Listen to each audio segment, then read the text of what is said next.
é o senhor?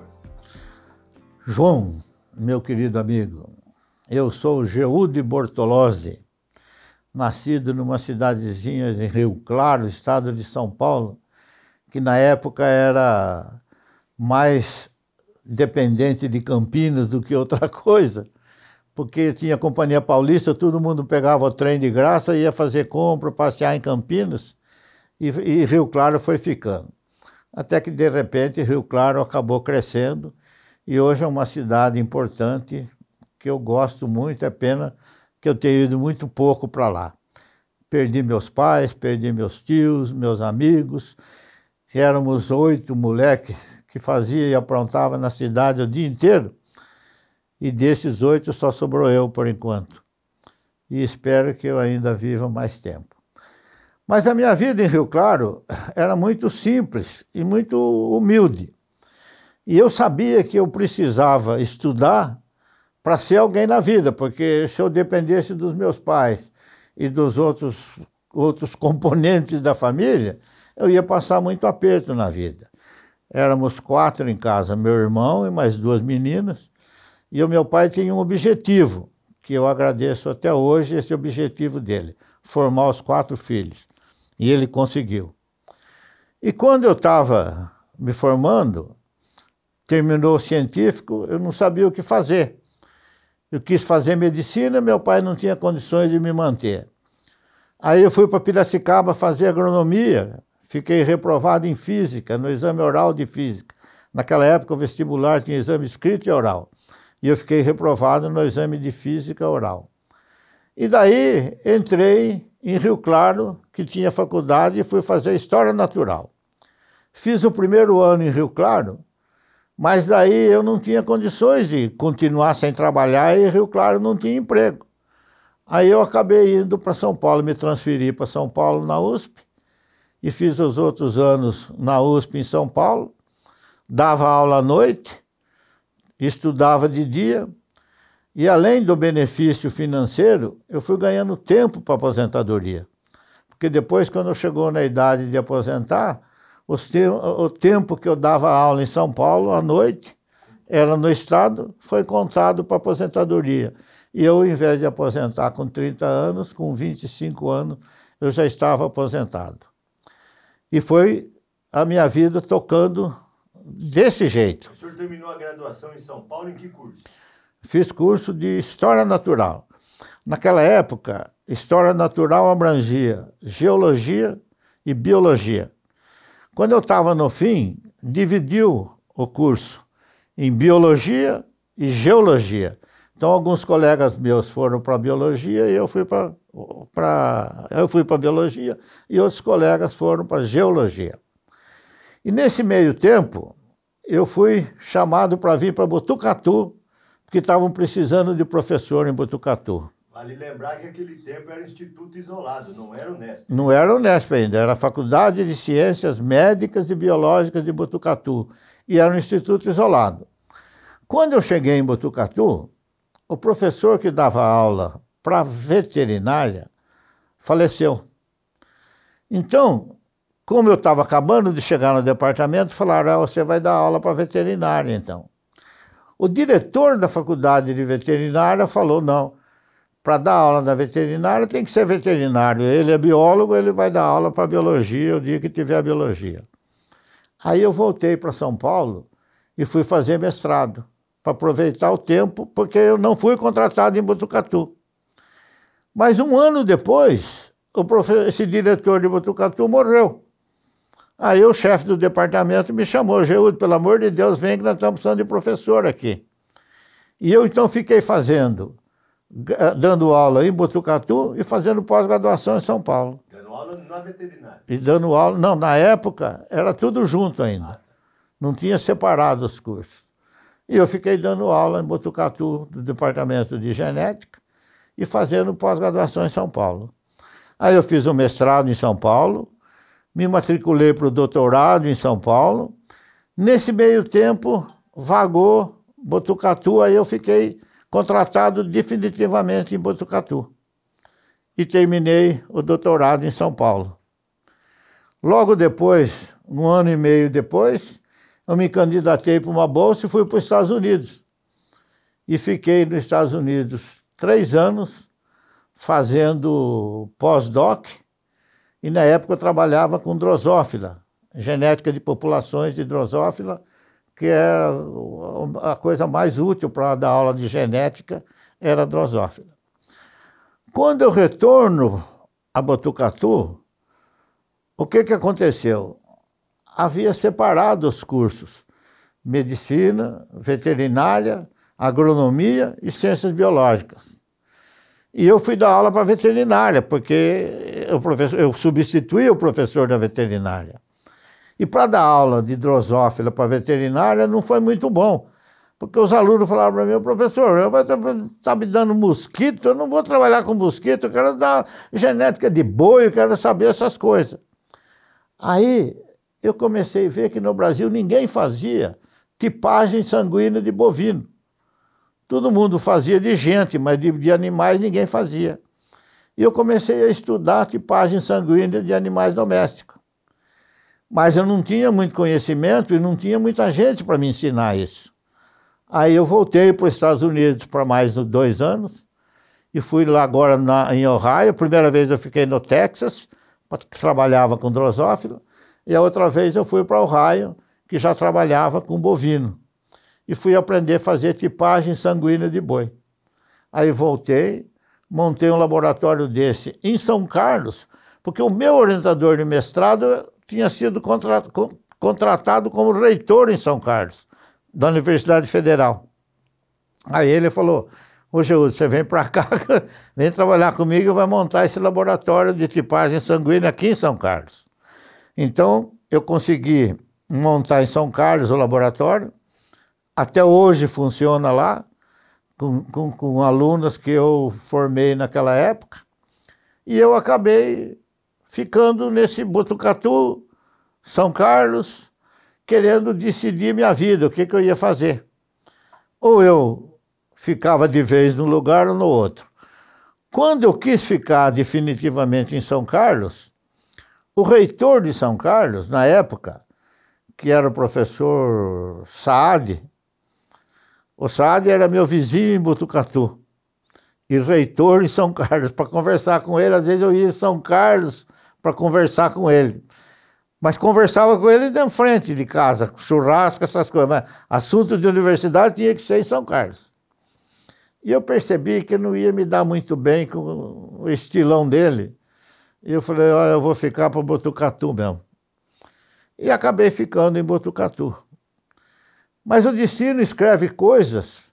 Esse Saad veio para Botucatu, não veio? Ele era de Botucatu, Da Unesp. Da Unesp. Ele só estava em São Carlos como reitor por 4 anos, mas ele era de Botucatu. Morreu recentemente em Botucatu como professor lá da Faculdade de Medicina. E o Saad foi diretor da FAPESP durante muito tempo. E eu me dava muito bem com ele, então eu conhecia o estilo dele e sabia que não ia bicar muito, porque eu sou muito quieto, calmo, dou risada, brincalhão, mas tem umas coisas que eu não engulo. E quando eu não engulo, aí eu fiz uma fera, mas eu procuro evitar. E o destino faz as coisas sem que você queira. Fui eleito representando os professores titulares, e nessa época, nesse período, eu fiz o doutorado em São Paulo, aí fiz a livre-docência em Botucatu, fiz professor associado em Botucatu e fiz professor titular em Botucatu. Aí eu fui eleito representante dos professores titulares de Botucatu no Conselho Universitário da Unesp. E o Já era Unesp. A Unesp é a Unesp, a Bauru não existia ainda. Não, foi depois de 76 que foi Isso, a Unesp. isso. Então, nessa época, o Pagano estava aqui, que ele veio substituir o professor de Araraquara, o Larini. O Pagano veio substituir o Larini, mas o Pagano queria ir embora, não queria ficar. Ele ficou muito pouco tempo aqui. Ficou um ano certinho ele ficou aqui.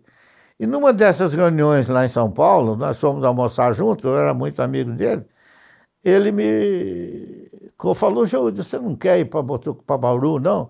Eles vão precisar de um diretor lá, isso, aquilo, você é professor titular, você já foi candidato está sendo candidato para diretor em Botucatu, em Botucatu. Se eu fosse você, experimentava, vai experimentar como é que é, fica lá um ano, tal, isso aqui. E eu topei a ideia. E ele daí conversou com o professor Landim, e o professor Landim assumiu logo de imediato, você quer ir, eu te indico. E eu aceitei com a condição de ficar um ano. E vim para Bauru, agora como diretor, no lugar do Pagano, para ficar um ano aqui. Nesse meio tempo, eu voltava um dia por semana para Botucatu, porque eu não podia me desligar do sistema de ensino. Porque se eu continuasse como professor, eu tinha aposentadoria aos 30 anos. Mas se eu ficasse administrativo, eu ia para mais 5.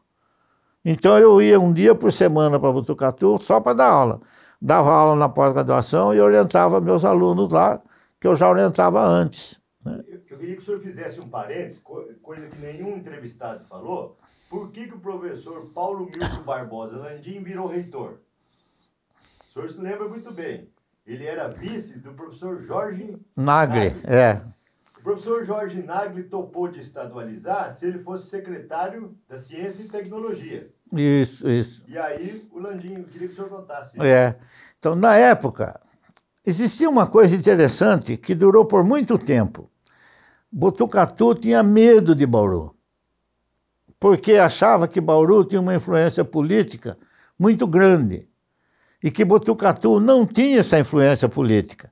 Lá era mais uma influência acadêmica, pessoal mais titulado, etc., mas que Bauru tinha uma influência política grande. E na época, como é que chama ele? O candidato, ele era secretário de Agricultura, o Tidei de Lima. O Tidei era mandão aqui na cidade, era prefeito da cidade. Deputado federal. Deputado federal, depois ele foi eleito prefeito, e ele queria trazer uma unidade federal para cá. E por ordem do partido, ele acabou trazendo... Ele foi falar com o Quércia. Isso, ele acabou...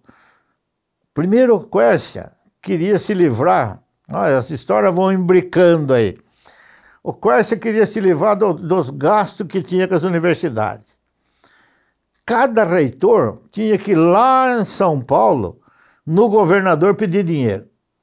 Então o Quércia falou, eu vou acabar com isso e vou acabar criando uma quantia para cada um. Vou dar autonomia. Vou dar autonomia para as universidades. Isso para Bauru foi horrível. Para as outras unidades foi bom, porque pegou a média dos últimos anos que eles recebiam dinheiro. Bauru tinha acabado de entrar, não tinha média nenhuma ainda de dinheiro. Mas tiveram que dividir a fatia do bolo. É. Esse que era o problema. Então, tinha encampado aqui, tinha encampado o Presidente Prudente. Então a Unesp tinha menos dinheiro, tinha mais gasto. E acabou sobrando para quem? Bauru ficou com pouco, Prudente ficou com pouco.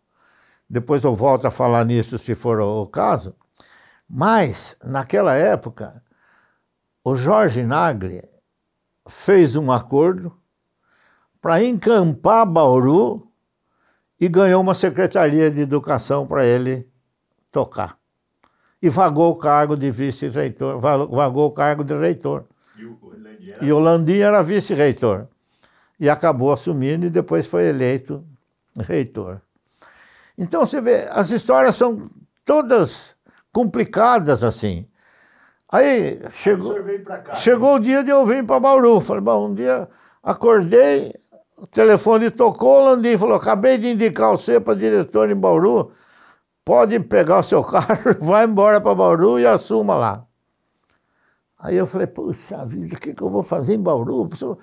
Mas eu já tinha um contato grande com Bauru pelo seguinte, o pessoal da biologia, a Sueli e o Olavo, foram alunos meus em Botucatu. O Olavo era técnico de laboratório. De laboratório, é. E eles já foram alunos meus lá. Então já me conhecia. As outras professoras iam buscar material para dar aula prática aqui. Iam buscar lá e iam comigo. Então, quando eu vim para cá, a turma da biologia já me conhecia. Mas o pessoal da matemática, da química, da pedagogia, esse pessoal não me conhecia. E eu me lembro que o dia que eu entrei na sala, que depois eu reformei aquela sala, mas era uma sala que tinha uns bitelos de uns ventiladores que qualquer dia se cai na cabeça de alguém e mata, que era um negócio complicado, né? Eu entrei naquela sala, foi uma emoção grande. Olhava na cara, Geraldo Bergamo, rapaz. Magro, feio pra burro, rapaz. Cara de bravo. A outra professora, como é que chamava ela? Briguenta, rapaz. Agora, daqui a pouco, os nomes estão me fugindo por causa da idade. Não é a Lídia, não, né? A Lídia. Não, tinha outra. Vilma Espiridião também era. A Vilma. Devagarzinho eu vou lembrando esse pessoal. Aí eles começaram a me pressionar. E eu percebi que, à medida que eu ia falando, eu fui acalmando o pessoal. Porque eles não sei quem que eles queriam que fosse diretor, mas não me aceitaram bem a indicação. Mas na primeira reunião eu saí de lá já satisfeito. Eu falei, bom, essa turma eu dobrei. E de fato eu saí de lá, tanto é que deu certo que 4 anos depois eu fui eleito com 80% dos votos, para ser diretor de novo.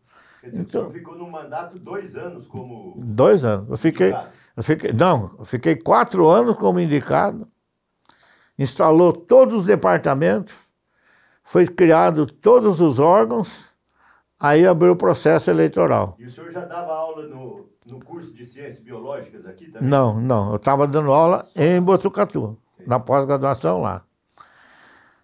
Quando foi criado, quando instituiu todos esses órgãos, aí eu me candidatei, porque eu falei, agora eu sou candidato, não sou mais um indicado do professor Landim, agora eu sou candidato. A diretor. A diretor. E tive uma sorte danada, quer dizer, sorte. Fui reconhecido, tive... O senhor competiu com quem? 70 e poucos por cento do voto. Com Misael. Com Misael. Ficou 70% dos votos para diretor que eu recebi. E aí, então, ficaram 4 anos. Só que eu não podia ser mais reeleito. Eu já tinha feito um mandato, o outro mandato eu tinha que terminar. E eu fiquei esses outros 4 anos. O senhor tem que falar que o seu vice era o japonês. O meu vice era o Matheus Suzizaki. Departamento de Educação Física. Departamento de Educação Física. O Mateuzinho, coitado, morreu. Era um rapaz, eu adorava ele. E ele chegou a ser campeão universitário de judô. E era uma pessoa simples, trabalhava bastante, me ajudava muito. Ele veio de Rio Claro também ou não? Não, ele era de Botucatu mesmo. O Elião já estava aqui. O Hélio Cotrim de Oliveira veio junto com o Pagano. E continuou. E daí ele ficou aqui. Quando eu fui eleito diretor, ele falou para mim, você quer que eu fique ou quer que eu vá embora? Eu falei, Hélio, eu quero que você fique. Pô. Você é uma pessoa que conhece tudo isso, vou botar uma pessoa que não sabe nada, fica aqui. E o Hélio se dava bem com todo mundo, aquele departamento e tal. Foi muito bom. E eu convivi com ele. E um tempo, eu não sei que época que foi, o Osmar Cafaçan também entrou na diretoria, eu não sei se foi de vice. Não, mas antes dele ser eleito, ele não foi vice meu. Não, ele foi do Braz. Ele foi do Braz, isso. Mas ele foi alguma coisa na minha gestão. Quando eu era diretor... Chefe de departamento, alguma coisa? Pode ser, acho que é chefe de departamento, alguma coisa. Eu sei que... E eu já conheci o Osmar há muito tempo também, por causa da USC, por causa de arrumar material, esse negócio todo, né? Então, eu me dei muito bem, quer dizer, eu me senti em casa aqui em Bauru, desde o começo. Qual foi a maior dificuldade que o senhor teve na diretoria da Faculdade de Ciências, logo que assumiu ou ao longo dos 8 anos? Não, durante todo o período, a dificuldade maior foi lidar com o pessoal. Por quê? Por causa do que é o seguinte, cada um que chega lá tem seus problemas e acha que você tem que resolver. Eu vou contar um caso para você sentir o drama.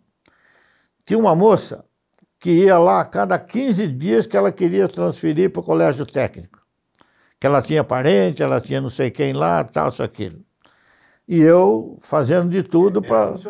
Ela era funcionária da faculdade aqui. E queria ir para lá. E eu vou arrumar. Chegava lá, escuta, vocês não estão precisando de uma moça aqui? Ah, não estão. Ah, não. Até que um dia vagou um cargo lá. Aí ligaram para mim. Professor, tem uma vaga aqui. Eu falei, chama a moça aqui. Falei, pelo amanhã você nem precisa vir aqui, você já vai direto para o colégio técnico, você vai trabalhar lá. O professor me agradeceu, pintou os canecos e foi. Não demorou 15 dias, ela estava na porta da minha sala e queria conversar comigo. O que foi, mano? Ah, eu quero voltar, eu não gostei de ir lá. Eu falei, pelo amor de Deus. Ó, para vocês terem uma ideia, esse foi um. O outro foi uma moça que brigou comigo porque eu não emprestei o carro preto para o Chico levar ela para Botucatu. Ela tinha um cachorro, o cachorro estava com diarreia e ela queria levar e queria que eu desse o carro preto para ela levar. Falei, mas não posso dar o carro oficial para fazer isso. Eu pago uma condução para você, aluga um carro, faz qualquer coisa, mas eu não posso pegar um carro oficial e pegar para você para levar para tratar o cachorro. Teve um outro que saía de licença todo dia. Ironia do destino. É meu colega de sauna hoje. Toda quarta-feira ele está na sauna. E ele foi candidato a vereador para pedir licença. Foi, mas não sei o quê. Ele fazia de tudo para não trabalhar. E não dava aula? Não dava aula. Ele estava sempre encostado. E eu não conseguia mandar ele embora, porque ele estava de licença. E eu falava para ele, escuta, rapaz, eu vou mandar você embora. Não, professor. Até que um dia ele apareceu, faltou, e ele apareceu com o atestado. Na hora que eu li o atestado, eu falei, dançou. O atestado dizia, fulano de tal é portador de tal doença, ponto. Não dizia que ele não podia trabalhar. Aí eu falei para ele, ó, você tem que trabalhar. Mas eu não posso, mas se você não voltar amanhã eu te mando embora, porque está aqui, ué. Foi quando eu consegui escapar dele. E de um outro professor, que eu não vou falar o nome... Mas ele trabalhou? Não, ele foi embora, saiu. Ah, ele pediu demissão? Pediu demissão, foi embora. Foi trabalhar em outro lugar, aí em Bauru, tal, isso, aquilo. Hoje, ele encontra comigo, toda quarta-feira eu encontro com ele. Ele está de bengala, tal, que de fato, coitado, ele tem uma distrofia qualquer lá. Mas... E o outro professor que o senhor ia contar? Então, esse professor eu não vou falar o nome. Mas esse professor era assim, eu ia pegar ele no pé, ele... E o departamento, o senhor está comprometido com ele, esse problema da reitoria, esse professor não trabalha, ele não vem aqui, não aparece, está sempre de licença. E eu falava, mas não tem jeito de mandar ele embora, rapaz. Não, você tem que dar, você é diretor, pô, o diretor tem que dar um jeito. Aí, por sorte, aconteceu também de ele entrar, esqueceu de trazer o atestado, e ele faltou um mês quase, sem atestado. Aí foi mandado embora por abandono de emprego. Tal. Ele falou, mas eu trouxe o atestado. Eu falei, mas mostra. E eu não sumi com o atestado. Esse professor era da Química. Mas deu um trabalho. E em termos financeiros, como é que era administrar? A reitoria, os reitores? Aí é outro dilema gostoso para viver hoje. Não na época. Na época eu tinha 10 departamentos e recebia 10 mil reais para manutenção. O que eu fazia? 1.000 reais para cada departamento. O que eu tinha na minha cabeça? Chamava os chefes. Quem tem o problema maior aí? Sou eu. O que vocês precisam? Eu preciso disso, disso, disso, disso. Quanto fica? Fica em 3, 4, 5 mil. Tudo bem. Pegava daqueles 10, ajeitava aquele departamento e dividia o resto. Ah, mas... E os outros aceitavam? Ninguém. Não. Então divide igual. E eu fiz isso o tempo inteiro, dividia igualmente, e se vira, porque... Aí, por sorte, uma das coisas que acontece também, o pessoal foi se qualificando. Vocês não acreditam, quando eu cheguei aqui, eu ensinei o professor a fazer resumo, para apresentar em congresso, fazer papel para pedir verba para não sei aonde. O senhor é época dos TEDs, né? Isso, TED especializado em docência. Porque vocês não sabiam, existia uma lei que todo mundo que faz a mesma função tinha que ter o mesmo salário. Muito bem.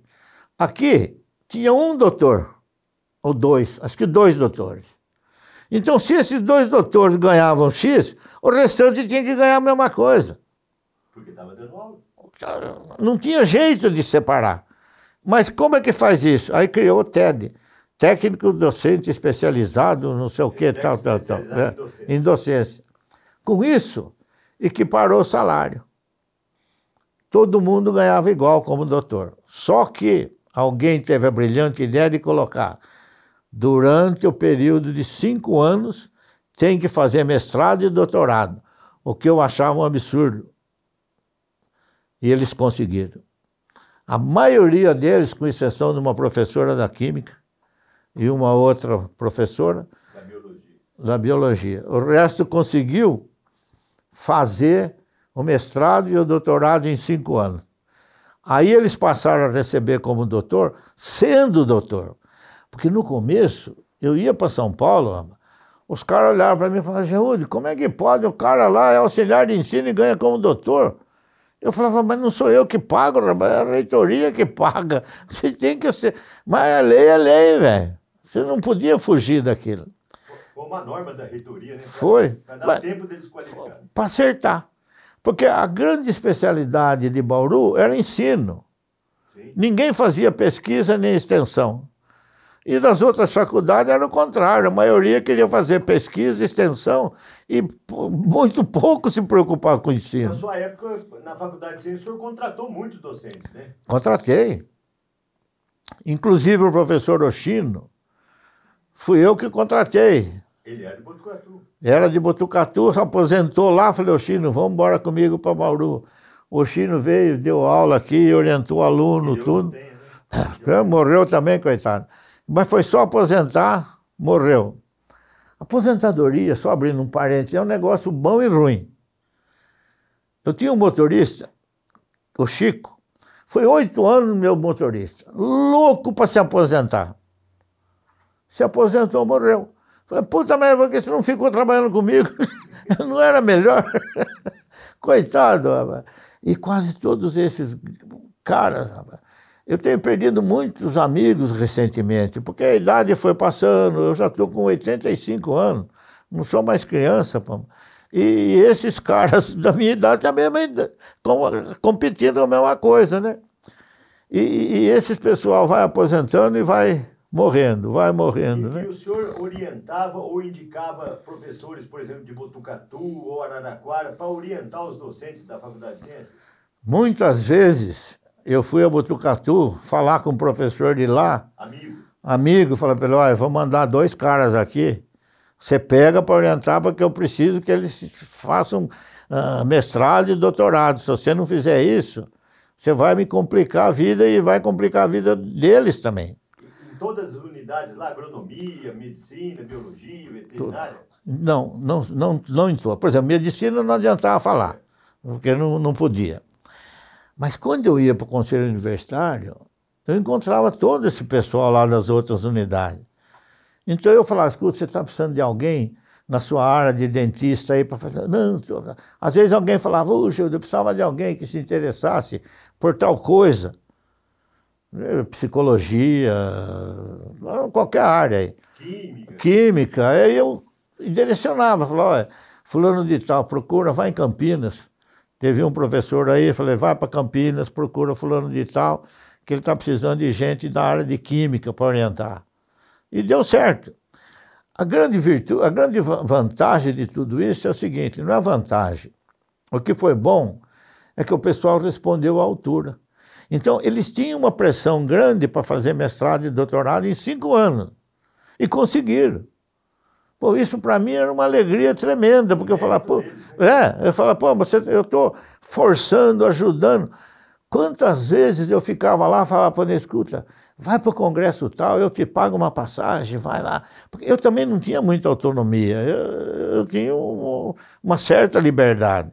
E junto à reitoria, por exemplo, construir um prédio de um laboratório, ou dar uma melhoria, como é que era isso? Essa era uma história complicada. O Arthur fez um prédio de educação, reformei a biblioteca 2 vezes, tirei. Mas isso era o quê? É a amizade que eu tinha com o reitor. Eu me dava bem com todos eles, a maioria era tudo contemporâneo da minha época, a gente foi crescendo junto. Então, às vezes, eu chegava lá, pelo amor de Deus, você precisa liberar um dinheiro. Aí, isso é mérito do Zeca. O Zeca inventou casca. O que é o casca? O casca foi uma estrutura que eu encampei aqui, que deu certo, que era o seguinte: você formava o professor para ele ter título para poder arrumar dinheiro. Mas aí ele tinha o dinheiro, não tinha o que fazer com o dinheiro. Então a gente fazia a estrutura do prédio sem nada dentro. Sem nada dentro. E com o dinheiro que ele tinha, ele montava o laboratório. E isso foi feito aí. Isso tem um lado... Eu fico triste às vezes, sabe por quê? Tem um lado bom e tem um lado ruim. O lado bom é que esse pessoal arrumou um lugar para ficar com o laboratório, certo? É o caso do Cebola, do Fábio, do... Como é que chama ele? O grandão lá? O Grandini. Então, o ruim, eu nasci e cresci numa faculdade que eu tinha a sala aqui e o laboratório aí do lado. A maioria das Unesp é assim? A maioria, sim. O professor está aqui, está ali. Aqui não. O professor fica lá no prédio da biologia e o laboratório dele é aqui na saída do campus. Isso é ruim, porque você perde o contato entre os professores e entre os alunos. Mas resolveu o problema, tanto é que até hoje eles estão aí, todos eles produzindo, fazendo, etc. Como é que o senhor viu o crescimento da Faculdade de Ciências em termos de prédio, qualificação, docente, pesquisadores, principalmente buscando verbas em órgãos de fomento? Então, a grande alegria que eu carrego, depois de 8 anos aqui, imaginar do dia que eu entrei e do dia que eu saí, o jeito que estava o campus e a faculdade. O que cresceu aqui? Número de docentes, estrutura, funcionário, aluno, e principalmente uma coisa que pouca gente fala, mas eu gosto de retrucar aqui. O dia que o professor Nardi chegou na minha sala e falou, olha, eu estou chegando de, não sei de onde ele vinha. Londrina, acho que estou chegando de Londrina e eu quero ficar aqui e tal, isso, aquilo, papapá. Falei para ele, Nardi, eu vou te contratar, vou fazer tudo para te contratar, mas eu quero que você me prometa uma coisa.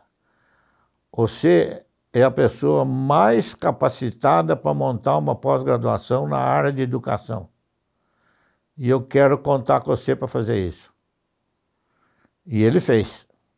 Só que depois dá nome de outro, falou, foi outro professor que incentivou, que fez isso, aquilo, mas não foi.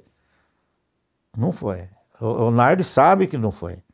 Mas às vezes eu fico com mágoa, porque eu vejo ele, filha da mãe, você foi chorar lá na minha sala, pedir meu auxílio, para depois negar.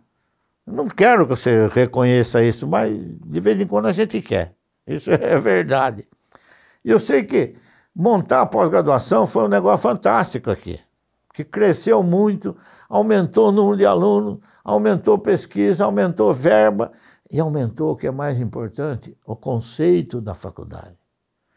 Que pouca gente dava valor ao conceito. Bauru era a menina negra da Unesp. Patinho feio, né? Era o patinho feio da Unesp. Entrou pela porta dos fundos. Foi um processo que a reunião era para aprovar não sei o quê, mas ninguém falou que naquela reunião ia aprovar a encampação. E daí fizeram a jogada e o Nagre encampou. Mas a Unesp montou uma comissão com 6 ex-diretores para fazer o relatório, né? E todos foram favoráveis. Foram favoráveis. Jabuticabal, Botucatu, Araraquara. Quem mais defendeu isso aqui foi o Hamilton Ferreira. Sim. Ele Já também. Ele estava... Não estava, tá vivão, o Hamilton. O Hamilton não foi candidato a reitor lá de Rio Claro? Não, acho que não chegou a ser. Foi candidato a reitor. É. Ele faleceu, sim, Girude. Não faleceu, não. O Hamilton, não. Pode ser, mas eu acho que não. Bom, eu sei que esse conceito é que Bauru precisava destruir. Era destruir aquela coisa que Bauru era menina feia da Unesp. Hoje não, ninguém mais... Bom, para vocês terem uma ideia, eu estava no conselho universitário, quando falava meu nome, diretor de Bauru, todo mundo olhava para trás para ver quem era, quer dizer, quem me conhecia sabia, mas quem não conhecia, e falava, será que é gente? Porque a coisa era brava aqui. Eu sei que no fim deu certo. Fizemos o quê? Reformamos a biblioteca, fizemos a sala, o departamento de educação, departamento de psicologia, psicologia experimental, aquele prédio grande lá, foi o Arthur que era reitor na época. O prédio da física, lá em cima, química. Aí você percebe, foi aumentando muito as construções, e a gente foi, eu não me lembro de todas, sala de aula, por exemplo, era horrível, rapaz. Conta o caso, o senhor fechou o campus. Nesse meio tempo aconteceu uma coisa curiosa, né? A quantidade de roubo. Um dia eu chego aqui, não sei se você lembra disso, João. Eu cheguei aqui, estava todo mundo com uma fotografia, tinha um Vox dentro da biblioteca. O cara entrou com o carrinho, entrou dentro da biblioteca. Aí não conseguia sair, que ele bebeu, não sei o quê, tal. Aí começou a chegar gente e falava assim, professor, o senhor não quer ganhar um dinheirinho, tal, isso aqui, o senhor deixa eu fazer uma festa aqui, 10% do lucro da festa eu dou para o senhor. Eu falava, o quê, rapaz? Sai daqui que eu vou prender você, senhor. Que eu estou atrás de 10%. Aí, e todo dia roubo, é roubo de bicicleta, roubo disso, roubo de laboratório, roubo de departamento e tal. Eu falei, quer saber de uma coisa? A USP é fechada, a USC, a odontologia fechada, por que Bauru, o Unesp tem que estar tudo aberto, esse campus aqui? Vou fechar tudo isso aqui. Chamei o Zeca e Orlando lá, falei, olha, faz um projeto aí, meter muro, fechar tudo isso aqui. E consegui fechar. No dia que fechou, no dia seguinte aparece uma comissão aí da cidade, comandada por alguns professores nossos. Veio essa comissão da cidade para exigir que eu abrisse o campus. Onde já se viu uma universidade pública fechar o conhecimento, limitar o conhecimento da coisa. Eu falei, tudo bem. Aí eu concordo inteiramente com vocês. Por cima do muro aqui pode passar tudo quanto é conhecimento. Só que por aqui não passa mais. A não ser que... Aí elenquei todos os roubos. E falei, se um dos senhores que estão aqui presentes, se responsabilizar por todos esses roubos, eu mando abrir o campus amanhã. Acabou a reunião. Vai todo mundo embora. Quem que vai assumir tudo aqueles roubos? E os outros campos tudo cercado, tudo fechado, Araraquara. Só aqui que estava aberto porque era cultura antiga. E outra, não dá. À medida que isso aqui vai crescendo, você vê os negros roubam até banco, rapaz. Com tudo isso que está fechado, o cara vai lá e ainda assalta o banco. Você imagina isso aberto, era um desastre, né? E, de fato, a coisa foi melhorando. Hoje, eu me sinto uma pessoa, quando eu ando pelo campus, realizada. Porque eu vejo que muitas das coisas que eu não fiz, deixei preparado para fazer. Deixei preparado como? Cultura da pessoa, conhecimento da faculdade, à medida que os outros viam e achavam que podiam implantar, número de alunos crescente, criação de cursos, a pós-graduação. Pomba, o negócio foi... como é que chama lá a Fundeb? Puta, a Fundeb é uma estrutura de ordem, rapaz. Representa a Unesp em tudo quanto é lugar, porque todo mundo reconhece aquilo como se fosse da Unesp. E o IPMET? O IPMET, que era uma coisa enorme, rapaz. Teve umas discussões, umas briguinhas lá, isso, aquilo, mas está lá até hoje. E o dia que aquilo foi passar para a física, que loucura, uma loucura. O que os caras da física vão saber disso? Não estão tocando e fazendo direito. E o coitado do Maurício, que brigou para burro para aquele negócio, não está nem vivo mais para ver como é que ficou, né? Professor, o senhor consegue falar as suas maiores alegrias, além do que já falou, e as decepções? Aos 55 anos, porque aos 50 anos o senhor também deu um depoimento. É. Passaram 5 anos. 5 anos, é. O senhor aos 50 anos e agora aos 55. Então, as alegrias que eu estava falando, né? É ver tudo isso crescendo, as coisas que aconteceram.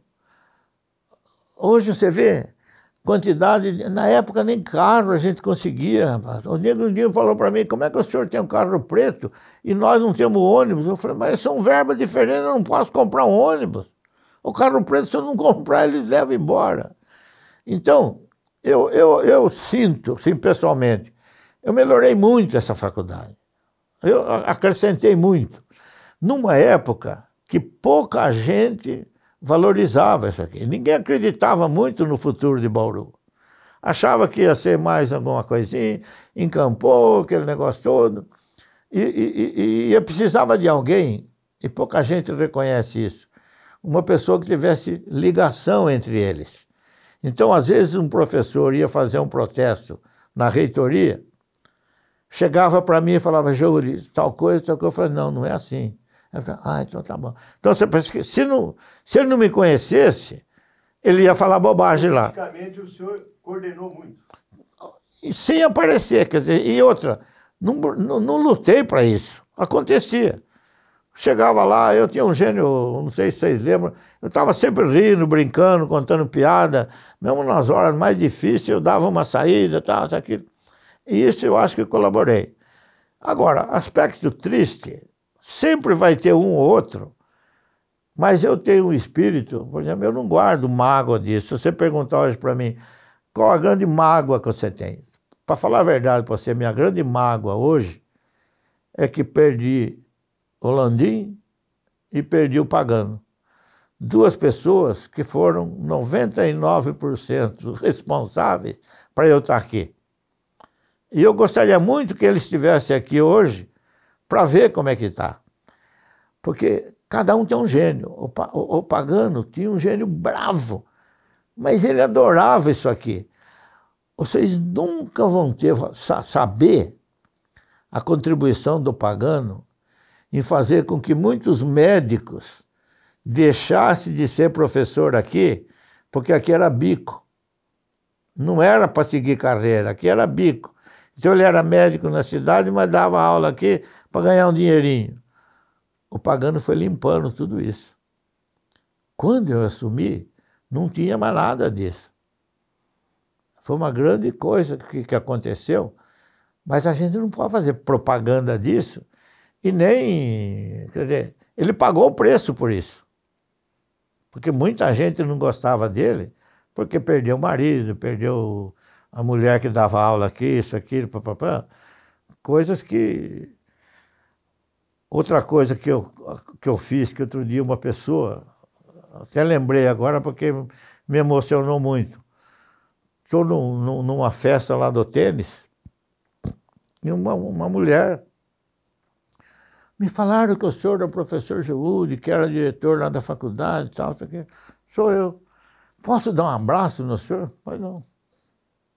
Por quê? O senhor não sabe, eu me formei, meu diploma ficou preso lá, eu não tinha dinheiro para pegar o diploma. E o senhor liberou o diploma para mim sem que eu pagasse um tostão. Você percebe? Eu fiz isso várias, não foi para uma, não. Mas quantas pessoas eu ajudei fazendo isso? Isso dá alegria para a gente, quando você pensa, vê e lembra, né? E Agora, problema... Eu queria que o senhor falasse também do seu legado que o senhor deixou aqui no Departamento de Psicologia. Fala. Departamento de Psicologia. Minha filha, hoje minha neta, não sei se você sabe, é psicóloga também, foi contratada na USP. Está lá, seguiu a mãe.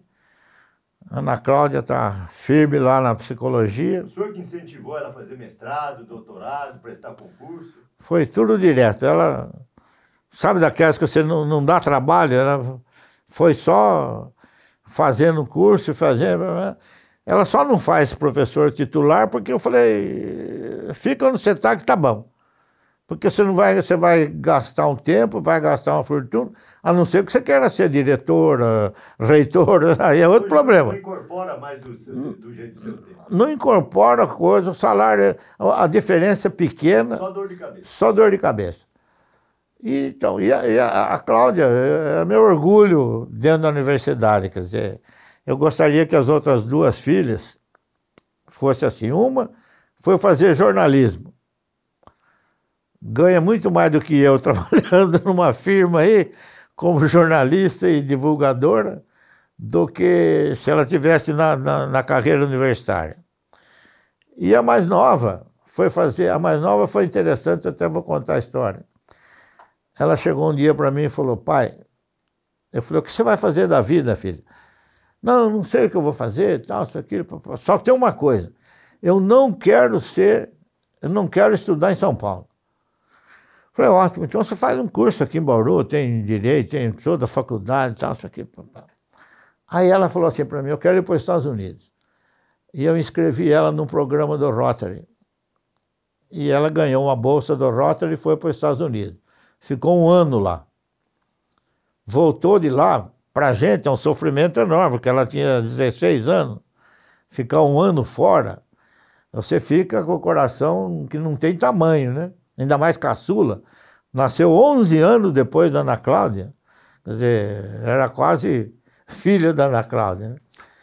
E ela veio dos Estados Unidos e falou para ela, falei, o que você vai fazer da vida, filha? Eu vou fazer ESPM, Escola Superior de Propaganda e Marketing. Você paga para mim? Eu falei, pago. Ele falou, é caro. Eu falei, não, eu pago. Mas é São Paulo. Ela falou, pai, mas é o melhor curso de propaganda que existe, não adianta, eu vou fazer aqui, não tem, eu tenho que fazer lá. Então ela foi lá fazer o curso. Fez o curso, logo depois teve um concurso na Johnson, não sei quantos mil candidatos, selecionaram 5, ela estava entre os meios. E foi subindo na Johnson, trabalhando lá. Aí depois de uns anos ela parou, aí casou, teve 2 filhos. Aí depois ela parou e falou, pai, eu vou parar de trabalhar. Eu falei, mas... Ela falou, não, porque a Johnson quer que eu vá para os Estados Unidos para ser chefe de uma seção não sei o que lá. Ela falou, eu saio de casa, meus filhos estão dormindo. Eu volto para casa, meus filhos estão dormindo. O tempo está passando e Ela estava em São Paulo, ela falou, não dá para ser diferente. E cada vez mais a firma exige de mim. Ou eu assumo isso aqui direto, ou eu largo, e eu vou largar. Largou e vive feliz da vida como mãe. A sorte que o marido tem condição de manter o status quo, então vai firme, né? Mas foram as alegrias da minha vida. Minha mulher, que, coitada, entrou numa fria, que depois de velha ela virou minha cuidadora, é meu Uber, meu tudo. E eu falei para ela assim, na época boa você aproveitou, agora é minha vez, né? O senhor, numa das palestras, o senhor falou que, não sei, os pais do senhor falavam, o Geude só vive com um caderno e uma caneta na mão, só escrevendo. Conta essa história aí, porque foi o seu destino a vida toda. Foi, é. Em casa éramos 4, né? Meu irmão e 2 meninas. E o meu pai ficava em cima, você tem que estudar tudo. Eu estava no campo jogando bola, ele ia buscar lá. Eu estava no rio nadando, ele ia buscar lá. Eu sempre ia atrás, vai estudar, tal, isso, aquilo. E um dia, essa história me comoveu assim, acho que foi essa que eu contei, João. Eu estou em casa estudando lá, né? Porque tem gente que estuda lendo, eu estudo escrevendo. Então eu vou escrevendo, tal, isso, aquilo, papapá. Eu estava escrevendo assim, a minha mãe falou, puxa vida, eu vejo essa mãozinha sua sempre rabiscando. Eu falei, mãe, o que eu vou fazer? Eu só não... Até hoje eu faço, eu não faço mais porque eu não estou enxergando, então estou com dificuldade. Mas a vida inteira eu escrevi. Eu tenho 2 calos aqui no dedo de segurar a caneta, que não tem jeito, né? E esse era o orgulho deles lá. E um dos grandes orgulhos meu e da minha família, quando eu me formei em São Paulo, eu fui escolhido lá para fazer o juramento. E a formatura foi no Teatro Municipal em São Paulo. Então aquele puta teatro, aquele luxo danado e tal. Meu pai e minha mãe lá tal, e eu lá em cima, fazendo o juramento, foi uma das coisas que vale a pena. Outras coisas que a gente passa, vocês devem ter passado, é quando nasce um filho, você olhar e falar, puta vida, e agora, não? Aí você olha e fala, pai, mãe, olha, aí que você vai dar valor. Você não viu a vida ainda do seu filho, mas já nasceu. Aí você dá valor ao que é ser um pai, ser uma mãe, isso aqui. São coisas que a vida vai ajeitando, né? E, infelizmente, tem momentos que eu fico triste e alegre, porque eu não queria ficar velho. Eu sinto muito ficar velho. Mas é um processo natural, né? É. Que mensagem agora o senhor deixa aos 55 anos da faculdade, que o senhor ficou 8 anos nela? Olha, eu gostaria que a faculdade não parasse no tempo e nem voltasse atrás. Se for, pode ir devagar, mas tem que crescer cada vez mais. Cada um tem sempre que estudar um pouco mais do que ele estudou anteriormente. O professor tem que ser muito melhor o aluno que está formando do que o professor. Quer dizer, eu ensino até aqui, mas meu aluno vai ser melhor do que eu. Meus filhos vão ser melhor do que eu.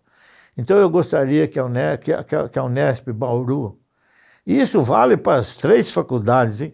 Embora eu conviva mais com a engenharia do que com a FAAC, por causa dos amigos que a gente tem lá na engenharia, que são homens e tal, isso aqui, o futebol, lembra? Tempo que a gente jogava bola aí de quarta-feira, depois fazia janta. Hoje tem de vez em quando eu sou convidado para ir lá na engenharia. Eu gostaria que eles têm, alguns têm essa cabeça, mas eu gostaria que todos tivessem isso. Bauru tem que crescer cada vez mais. E não é fazendo política, não é brigando com João, com Pedro, com Paulo, é estudar. Se eu pudesse, eu vou falar uma bobagem agora que muita gente não vai entender. Se eu pudesse, eu diminuía o número de alunos na faculdade. Aumentava o número de profissões para trabalhar. Por quê? Porque a faculdade tem que ser seletiva. Não pode perder tempo com bobagem, com coisa. Tem que ser gente inteligente, que trabalha, que produza. Eu formei, durante anos, veterinário para vender adubo. Isso é o fim do mundo, rapaz. Eu falava para ele, perguntava para os alunos o que vocês querem ser vendedor de adubo da Ultrafértil. Era a profissão que mais dava dinheiro. E eu falava, mas para ser vendedor de adubo não precisa fazer veterinária, rapaz. Faz um curso de vendas. Entende? Então, por isso que eu acho que aumentar muito o número de faculdades não resolve o problema. Tem que aumentar a qualidade e criar cada vez mais cursos profissionalizantes. A gente tem que reconhecer, João, e é difícil isso, tem gente que não serve para ser pesquisador. Mas é um sujeito que põe a mão na massa, onde ele põe dá certo. E trabalha, é isso que precisa. Se a gente pudesse selecionar isso, poxa vida, as universidades... Porque como é que a ciência vai crescer se não cresce na faculdade? Você percebe? Às vezes eu vejo o Fábio lá com as pesquisas e Fábio, para que estudar esses cromossomos do peixe? Tirar o peixinho para ver, porque pode descobrir alguma coisa importante lá. E o pai dele foi muito amigo seu? Compadre meu até hoje, encontro com ele, vira e mexe, estamos juntos. Ele era de Rio Claro também, fui no casamento dele, batizei os filhos dele, ele batizou os meus. E você vê, então, tem que ser criativo. A gente não pode parar de estudar. Você parou de estudar, qualquer profissão, João, se você parar com a sua, se você parar com a sua também, pode ter certeza que amanhã você está vendo um negócio e o cara vai falar, se você botar o microfone um dedo para cima, o aparelho de ouvido, você vai ouvir 10 vezes mais do que precisa. Você vai falar, mas o que tem de ver? Tem. Ele descobriu. Você percebe? Então, o meu conselho, se é para finalizar assim, eu gostaria de ver essa faculdade crescer cada vez mais. Porque quanto mais ela crescer, mais eu vou ficar feliz. Por causa de uma coisa muito simples. Alguns tijolos daqui eu fiz e implantei. O senhor fez parte dessa história. Fiz parte dessa história. E isso me deixa feliz, porque eu realizei essas coisas que eu queria. Pode ter sido difícil? Eu acho que não. Podia ter achado difícil na época, mas hoje foi uma moleza ser diretor aqui. Mas eu vejo nos seus olhos, o senhor sente saudade, né, professor? Sinto. Eu confessei, não sei para quê. Eu até hoje, faz 15 anos que eu me aposentei, até hoje eu sonho quase toda noite que eu estou dando aula, que eu estou orientando o aluno, que eu estou no laboratório, que eu estou brigando com não sei quem, eu estou lá na reitoria. Até hoje, eu estou sempre ligado. Não desliguei ainda da faculdade. Embora não viva mais aqui, eu ainda estou aqui. Entende? Então, quando eu vejo uma notícia, que eu leio um negócio, uma descoberta, você vê, por exemplo, como é que chama o computador lá? Notícias da Unesp. Eu leio tudo aquilo, rapaz. Eu acompanho, vejo os professores onde estão, o que estão fazendo, o que não estão, isso aqui. Quando eu vejo uma notícia boa, eu escrevo, mando um parabéns, siga em frente, assim mesmo. Porque eu acho que é isso que vai fazer. Porque eu vou ser egoísta num certo ponto. Viu? Se o Brasil crescer, eu cresço junto. Se ele não crescer, não adianta, eu não vou crescer também. Então, como é mais fácil eu torcer para o Brasil crescer, eu torço para o Brasil crescer. E contribuo na medida que eu posso. Esse é meu ideal. E gostaria de ver essa faculdade. É uma pena que eu não vou estar aqui. Mas daqui mais 50 anos, como é que está? Se você vê 50 anos atrás, João, você está aqui quase isso, o que era Campos de Bauru, que é hoje. Você vai, outro dia eu fui para Botucatu, eu vivi 30 e poucos anos lá, eu me perdi lá dentro, rapaz. Não sabia mais gozado. Eu tenho que ir para cá, mas não é. Quando eu vi o Banco do Estado, eu falei, a genética está ali do lado. Cadê? Eu me localizei. E eu falei, puxa vida, imaginar o que era aquilo. Época que a gente fazia cercar o campo, fazia marcha para a estrada. Quer dizer, Botucatu cresceu muito. E Bauru não está ficando para trás, não, vai indo também. Agora, não pode parar.